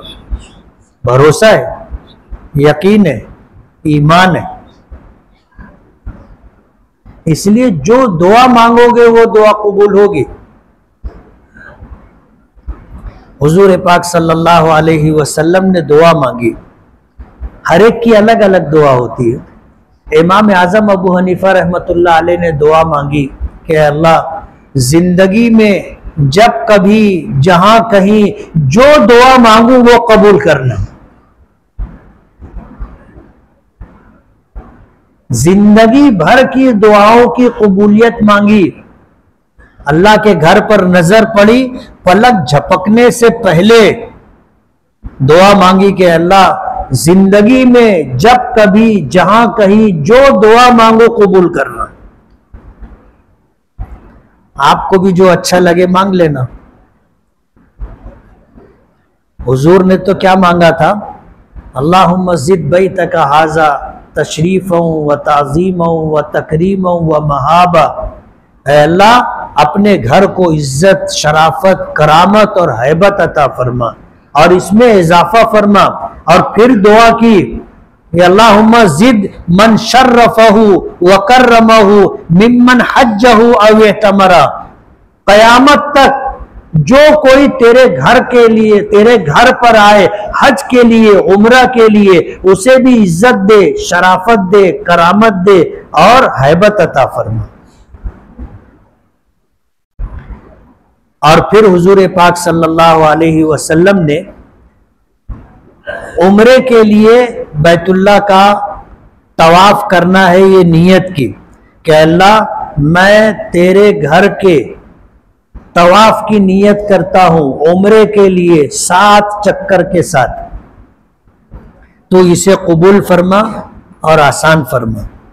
और उसके बाद आपने इस्तिबा फरमाया, अपना सीधा कांधा जो एहराम से ढका हुआ था ये चादर इधर से हटाकर बगल में से लेकर बाएं कांधे पर रख ली। अब बायां कांधा चादर से ढका हुआ और सीधा कांधा और पूरा हाथ खुला हुआ, इसको इस्तेबा कहते हैं। उसके बाद आप आए और आ करके आपने हजर अस्वद को बोसा दिया और देर तक अपने लबे मुबारक आपने हजर अस्वद पर रखे। क्या मांगा होगा अल्लाह को मालूम और अल्लाह के नबी को मालूम। देर तक अपने दोनों होंठ अपने लबे मुबारक हजर अस्वद के ऊपर रखे रहे। उसके बाद आप हटे तो आपने वहीं से अपना ये बायां कांधा बैतुल्ला की तरफ कर लिया, यानी ऐसे खड़े थे तो ऐसे हो गए। और फिर बैतुल्ला का तवाफ शुरू किया तो पहले 3 चक्करों में हुजूर ने रमल किया, यानी पहलवानों की तरह अकड़ करके आप चले, दौड़े नहीं, अकड़ करके सीना तान करके थोड़ा सा हाथ फैला करके छोटे छोटे कदम रखते हुए तेज तेज आप चले, इसको रमल कहते हैं। एक चक्कर पूरा किया, फिर हजर अस्वद को बोसा दिया, फिर दूसरा चक्कर रमल के साथ पूरा किया, फिर हजर अस्वद को बोसा दिया, फिर तीसरा चक्कर रमल के साथ पूरा किया, फिर हजर अस्वद को बोसा दिया। उसके बाद चौथा चक्कर नॉर्मल तरीके से चलते हुए पूरा किया, हजर अस्वद को बोसा दिया। 5वां चक्कर पूरा किया नॉर्मल तरीके से, हजर अस्वद को बोसा दिया। 6ठा चक्कर 7वां चक्कर चलते हुए आपने पूरे किए, हजर अस्वद को बोसा दिया। 7वां चक्कर पूरा किया, फिर हजर अस्वद को बोसा दिया। कितने बोसे हो गए? 8। एक पहले चक्कर से पहले और हर चक्कर के खत्म होने पर एक। उसके बाद आप मकाम इब्राहिम पर गए, अपना कांधा आपने ढांक लिया और 2 रकात नमाज वाजिबुत तवाफ पढ़ी। 2 रकात नमाज वाजिबुत तवाफ पढ़ने के बाद आप फिर बैतुल्ला के करीब आए और आ करके बैतुल्ला का दरवाजा और हजर अस्वद का कोना दोनों के दरमियान आपने अपना सीना और अपना रुखसार हजर बैतुल्ला की दीवार से चिपका दिया। आप लिपट गए, चिपक गए, इसको कहते मुल्तजम, चिपकने की जगह। और फिर हुजूर देर तक रो करके दुआ करते रहे। जब दुआ से फारिग हो गए, फिर आपने आकर हजर अस्वद को बोसा दिया। ये कितने नंबर का बोसा था? 9वें नंबर का। उसके बाद आप सफा पहाड़ी पर गए और बैतुल्ला की तरफ रुख किया। रुख करके हुजूर पाक सल्लल्लाहु अलैहि वसल्लम ने फिर दुआ की और कुरान करीम की आयत पढ़ी, इन्ना सफा वल मरवता मिन शआइरिल्लाह फमन हज्जल बैता अव इअतमरा फला जुनाहा अलैहि अन यतव्वफ बिहिमा वमन ततव्वअ खैरन फइन्नल्लाह शाकिरुन अलीम। और उसके बाद आपने सफा से मरवा की तरफ चलना शुरू किया।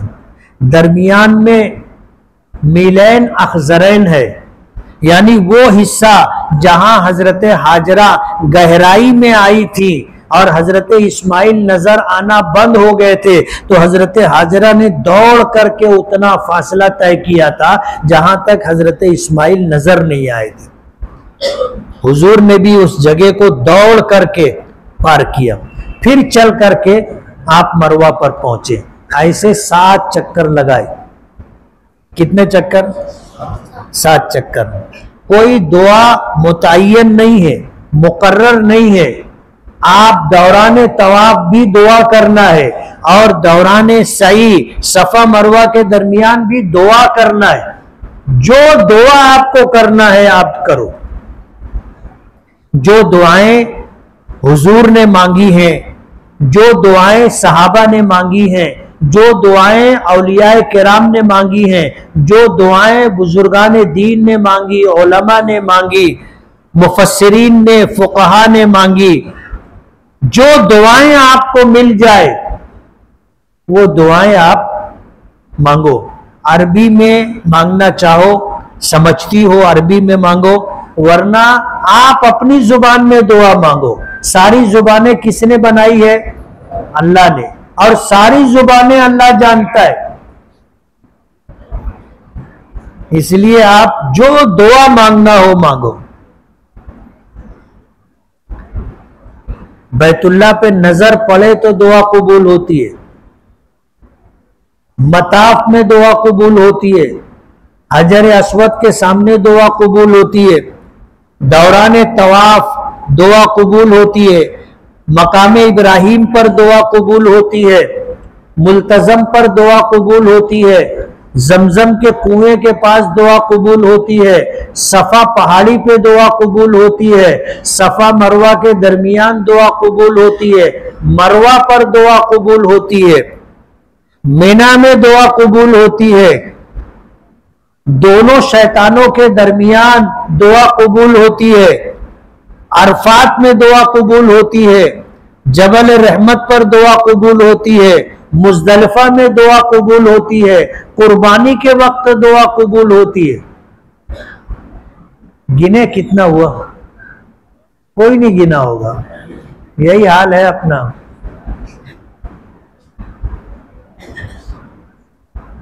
पंद्रह मकामात हैं। कितने? 15 मकामात हैं, दुआ कबूल होती है। इसलिए मैंने पहले दिन कहा था दुआ करने का ढंग आना चाहिए। आपको खाली दुआ करना है, हर जगह दुआ करना है। इसलिए आपको जता करके कहा, जाने तक रोजाना तन्हाई में 10 मिनट, 15 मिनट, आधा घंटा, 1 घंटा, जितना आप मांग सकते हो मांगो। वहां जाकर के आपको यही करना है, और जो मांगोगे मिलेगा, जो मांगोगे मिलेगा। दुआ की कबूलियत के लिए यकीन जरूरी है। हदीस पाक में आता है कि बंदे की दुआ अल्लाह कबूल करता रहता है। कब तक? जब तक उसके दिल में शक नहीं आता। जिस दिन उसको शक आता कि मालूम नहीं कबूल हुई कि नहीं हुई, बस वहां से कबूलियत बंद हो जाती। इस यकीन के साथ मांगना चाहिए, मैं मांगूंगा मेरी दुआ कबूल होगी। और दुआ दिल से मांगना चाहिए, दुआ रो करके मांगना चाहिए, दिल से मांगना चाहिए, रो करके मांगना चाहिए। अब क्या हम लोगों को दुआ मांगना भी नहीं आता। बाज़ जगह मस्जिदों में नमाज पढ़ने का इत्तेफाक हुआ, फर्ज नमाजों के बाद इमाम साहब ने दुआ मांगी। वो बोला ये दुआ मांग रहा कि सेवई बना रहा।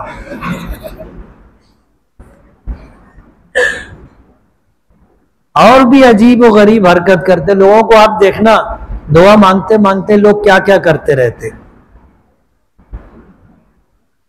आज एक निकाह में मैं था, वहां पर एक शख्स को देखा, दुआ हो रही थी, वो ऐसे ना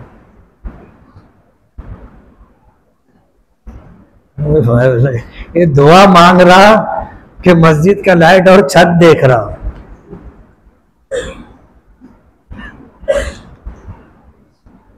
हुजूर पाक सल्लल्लाहु अलैहि वसल्लम ने जब सफा मरवा की सही मुकम्मल कर ली तो आपने ऐलान किया कि जो कुर्बानी का जानवर साथ में नहीं लाया है वो अपने सर मुंडवा ले, बाल उतरवा ले और एहराम उतार दे।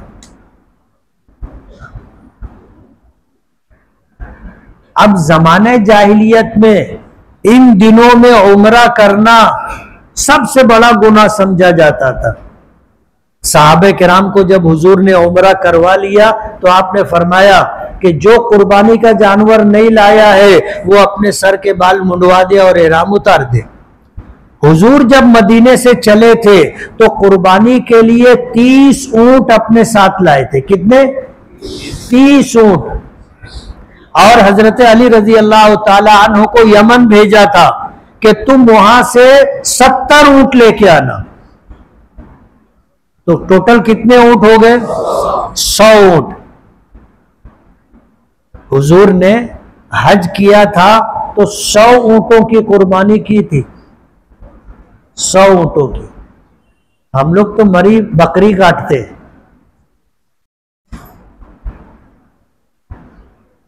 एक बकरी वो भी एकदम सस्ती वाली ढूंढते कि जिसको ढकेल दिए तो गिर गई तो उठ भी नहीं पाती।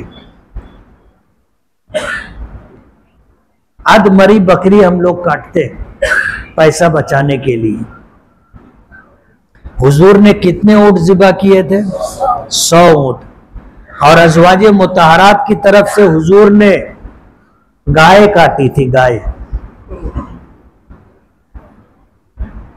अपनी तरफ से 100 ऊंट ज़िबा किए थे।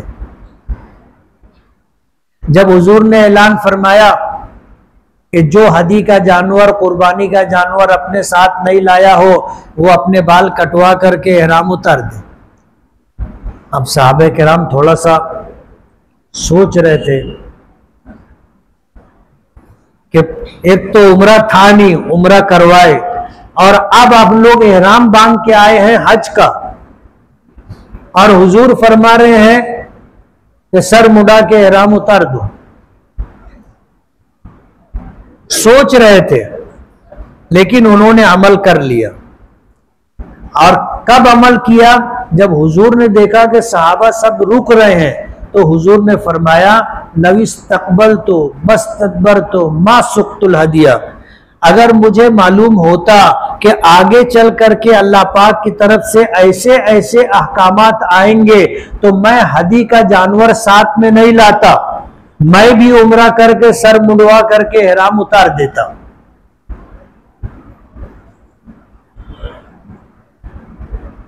अब जिनके पास कुर्बानी का जानवर साथ में लेकर के नहीं आए थे, नहीं था, उन्होंने अपने बाल मुंडवा दिए। और जो लोग हदी का जानवर यानी कुर्बानी का जानवर चले थे और साथ में ले करके आए थे कुर्बान करने की नीयत से, उन्होंने एहराम नहीं उतारा, सर के बाल नहीं मुंडवाए। फिर हुजूर वापस मकाम बतहा पर चले गए और उसके बाद हुजूर इधर नहीं आए हरम। 4 जिलहिज्जा को पहुंचे थे, 4 का दिन उम्रे में गुजरा, 5 जिलहिज्जा, 6 जिलहिज्जा, 7 जिलहिज्जा, 3 दिन मकाम बतहा पर रहे, हरम नहीं आए, आराम किया, उसी मकाम पर नमाजें पढ़ी। और फिर जिन लोगों ने उम्रा करके एहराम उतार दिया था 8वीं तारीख को, सबको फिर हुजूर ने हज का एहराम बंधवाया और हज का एहराम बांध करके फिर ये लोग हुजूर के साथ मिना पहुंचे। 8 तारीख को हुजूर ने मिना में क़याम फरमाया, 5 नमाजें अदा की, जोहर की, असर की, मगरिब की, इशा की, फजर की। फजर की नमाज पढ़ने के बाद सूरज तुलू हुआ, हुजूर वहां से अरफात चले। अरफात पहुंचे तो जोहर से पहले पहुंच गए थे, आपने वहां पर गुसल फरमाया, लेकिन ये गुसल साबुन वाला नहीं था और बदन को रगड़ करके आपने गुसल नहीं फरमाया, सिर्फ आपने वुजू किया और अपने बदन के ऊपर पानी बहाया। और फिर आपने आज जो अरफात के मैदान में मस्जिद है, मस्जिद नमरा, आप वहां तशरीफ लाए। आपने क़याम किया था वहां जहां जबल रहमत है, गुसल करके आप वहां पहुंचे और उसके दामन में आपने क़याम किया था। मस्जिद नमरा जहां है वहां आपने जो है जोहर की नमाज अव्वल वक्त में पढ़ी और उसके बाद मुत्तसिलन असर की नमाज पढ़ी और फिर अपनी ऊँटनी कस्वा पर सवार होकर के आप जबल रहमत के दामन में आए और आपने बड़े बड़े पत्थरों के दरमियान ऊँटनी पर बैठ करके किबला रुख हो करके आपने 5.5 घंटा दुआ मांगी। कितने घंटे? 5.5 घंटे तक दुआ मांगते रहे। हजरत बिलाल हुजूर की ऊँटनी की लगाम पकड़ करके खड़े थे। ऊँटनी पागुर कर रही थी, उसके मुंह में से जो झाग बनता था, गिरता था, वो हजरत बिलाल के सर पर गिर रहा था।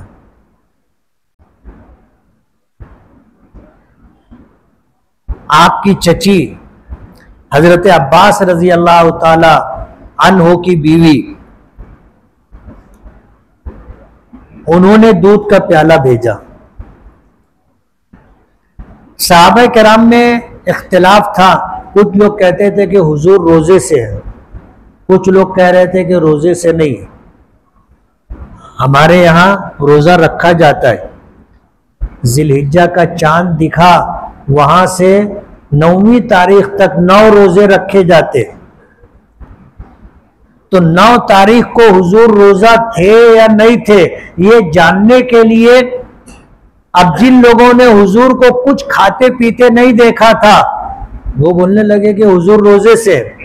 अब कुछ लोग बोलते थे कि नहीं, रोजे से नहीं है, हुजूर ने सफर में रोजा रखने से मना किया है।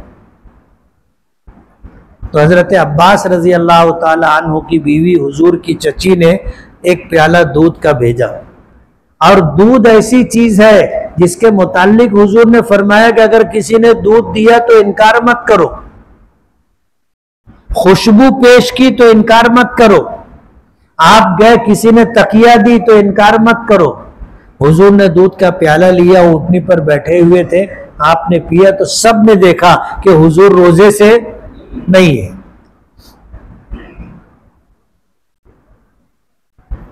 उसके बाद जब सूरज गुरूब हुआ, हुजूर ने दुआ मुकम्मल की और आप मुजदलिफा की तरफ चले। तो लोग कहने लगे, हजरत उसामा कहने लगे, अस्सलातु या रसूल अल्लाह, अल्लाह के रसूल नमाज। तो हुजूर ने फरमाया अस्सलातु अमामक, नमाज आगे पढ़ेंगे। हजरत अब्दुल्ला इब्ने अब्बास कहने लगे अस्सलातु या रसूल अल्लाह, तो हुजूर ने फरमाया अस्सलातु अमामक। आप मुजदलिफा की तरफ चलते रहे, ऊँटनी तेज चलाते हुए। रास्ते में आपको इस्तिंजे की हाजत हुई, आपने ऊँटनी को बिठाया, उतर करके गए, आपने इस्तिंजा किया, आए तो पानी रखा हुआ था वुजू करने के लिए। तो हुजूर ने पूछा कि ये पानी किसने रखा? तो बताया कि अब्दुल्ला इब्ने अब्बास ने रखा है। तो हुजूर ने हजरत अब्दुल्ला को बुलाया और अपने सीने से लगाया और दुआ की, अल्लाहुम्मा अल्लिमहुल किताब वल हिकमा, कि अल्लाह इस बच्चे को किताब व हिकमत का इल्म अता फरमा। हुजूर की ये दुआ अब्दुल्ला इब्ने अब्बास के हक में कबूल हुई और अब्दुल्ला इब्ने अब्बास रईसुल मुफस्सिरीन कहलाते। कुरान करीम की तफसीर करने वाले जितने मुफस्सिरीन हैं सबके सरदार अब्दुल्ला इब्ने अब्बास। फिर आप मुजदलिफा पहुंचे, तो मुजदलिफा पहुंच करके आपने इंतजार किया, मगरिब का वक्त खत्म हो गया। उसके बाद आपने अजान दिलवाई, पहले मगरिब की नमाज पढ़ी, फिर इशा की नमाज 2 रकात पढ़ी। आप मक्का जब हज के लिए आए थे तो मुसाफिर थे, तो आपने 2 रकात पढ़ी और उसके बाद आराम किया। उस रात आपने तहज्जुद पढ़ी या नहीं पढ़ी कोई रिवायत मिलती नहीं, लेकिन आपने ये फरमाया कि ये रात शबे कद्र की तरह अफजल रात है। तो हुजूर ने कुछ न कुछ तो किया होगा ना, इसलिए हमको भी कुछ करना है। और आपने मुजदलिफा से ही कंकरियां चुनी और फज्र की नमाज अव्वले वक्त में आपने पढ़ी और उसके बाद आपने वकूफ किया। किबला रुख खड़े होकर के आपने देर तक दुआ की। और जब सूरज निकलने का वक्त होने लगा, सूरज तुलू होने का वक्त होने लगा, तो फिर हुजूर वहां से मिना की तरफ चले। मिना आए। मिना आने के बाद आपने बड़े शैतान को कंकरी मारी। पहला शैतान जमरे उला उसको छोड़ दिया, दूसरा शैतान जमरे वुस्ता उसको छोड़ दिया, तीसरा जमरा जिसको जमरा अकबा और जमरा कुबरा कहते हैं उसको आपने कंकरी मारी, और बगैर दुआ किए आप वापस आ गए और मिना में आपने मस्जिद खैफ जहां पर है वहां पर कयाम किया। दूसरे दिन जवाल हो जाने के बाद तीनों शैतानों को कंकरी मारी। तो जमरे उला को कंकरी मारी, थोड़ा आगे बढ़ करके आपने देर तक खड़े होकर दुआ की, फिर जाकर जमरे उस्ता की रमी की, फिर देर तक खड़े होकर दुआ की, फिर जमरे कुबरा की रमी की बड़े शैतान की, और बगैर दुआ किए आप वापस आ गए। फिर तीसरे दिन आपने यही अमल किया और फिर आकर के आपने कयाम किया। फिर 13 तारीख को जवाल के बाद आपने फिर तीनों शैतानों को कंकरी मारी और मकाम बतहा जहां आपने कयाम किया था उसी मकाम पर आ गए। और जब तमाम सहाबे किराम आ गए, फिर हुजूर ने वहां से चल करके हरम आए। आ करके आपने जो है तवाफ वेदा किया। पहला दिन जो था मिना का, शैतानों को कंकरी मारने के बाद आप बैतुल्ला आए, तवाफ हज किया जिसको तवाफ जियारत कहते हैं, हज का तवाफ किया, हज की सही की, और फिर मिना वापस जा करके कयाम किया। तो ये हुजूर का हज है जो मैंने कुछ आपको बताया, वरना हुजूर का हज मदीने से लेकर के वापस जाने तक इतनी मोटी किताब है, और इस पूरे सफर में जितने हालात वाकयात पेश आए सबको उसमें जमा किया है। यह है हुजूर का हज।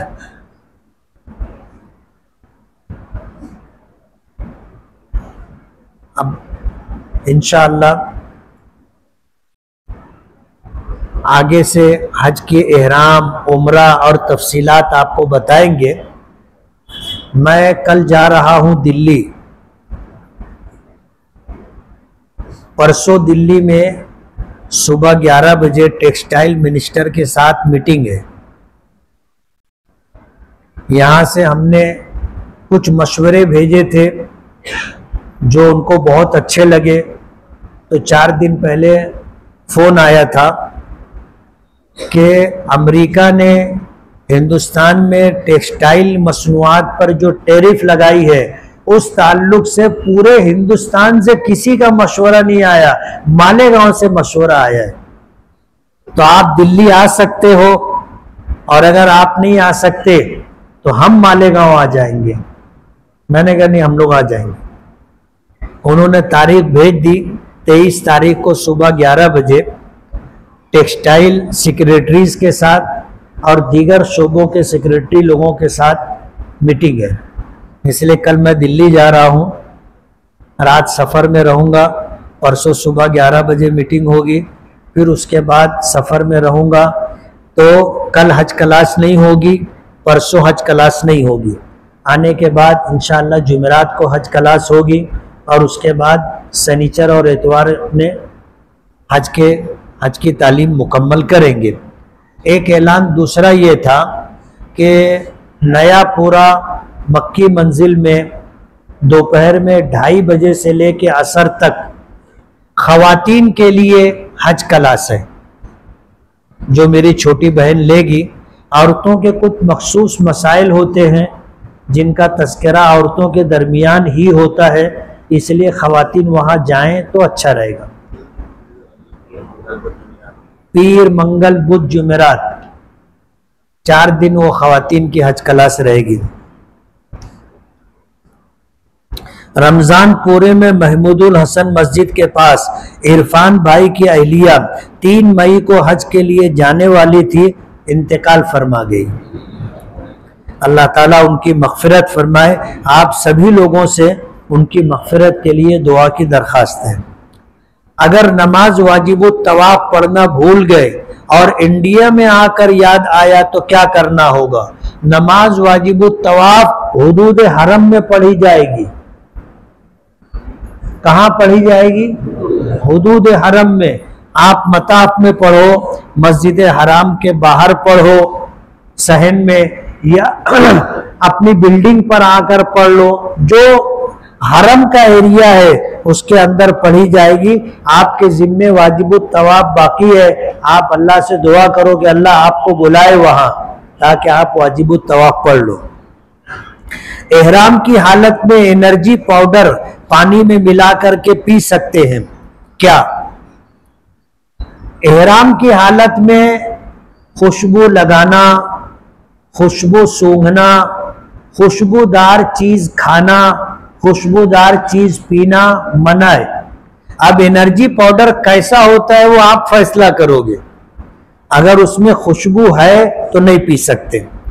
नमाज के वक्त मताफ में वुजू टूटने पर जमजम से वुजू कर सकते हैं क्या? कर सकते। हज किस पर फर्ज होता है और अब कब फर्ज होता है? ये तो पहले दिन बता दिया। पहले दिन बता दिया कि हज जिसमें इस्तेताअत हो उस पर हज फर्ज होगा, और फर्ज होने के लिए मुसलमान होना, बालिग होना, अक्लमंद होना जरूरी है। गैर मुस्लिमों पर हज नहीं है, बच्चों पर हज फर्ज नहीं है, दीवाने और पागल लोगों पर हज फर्ज नहीं है। हज में कितने फर्ज और कितने वाजिब है बताएंगे, सबर थोड़ा सा। दम के माना क्या है सबको मालूम है, क्योंकि बताना पड़ेगा।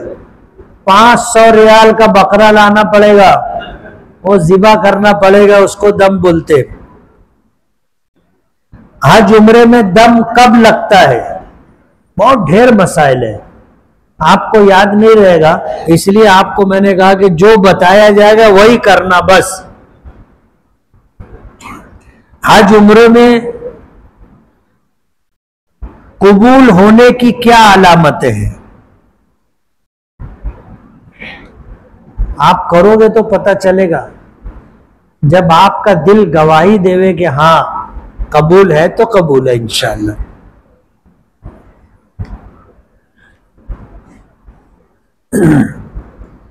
आप हज कैसे करें, ये एक किताब है। पिछले सालों में हज क्लास में जो बातें हुई थी उसको किताबी शक्ल दी। बहुत सारा इसमें से कम करना पड़ा, बहुत सारा इसमें जो रह गया था वो बढ़ाना पड़ा। ऐसे ये किताब तैयार हुई है। ये किताब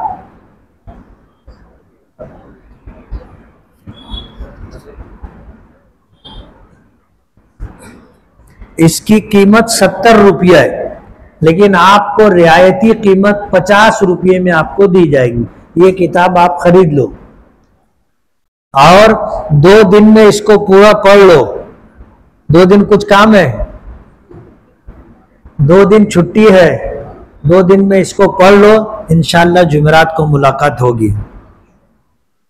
सुभान अल्लाहि व बिहम्दिही, सुभानक अल्लाहुम्मा व बिहम्दिका, नशहदु अल्ला इलाहा इल्ला अंता, नस्तगफिरुका व नतूबु इलैक।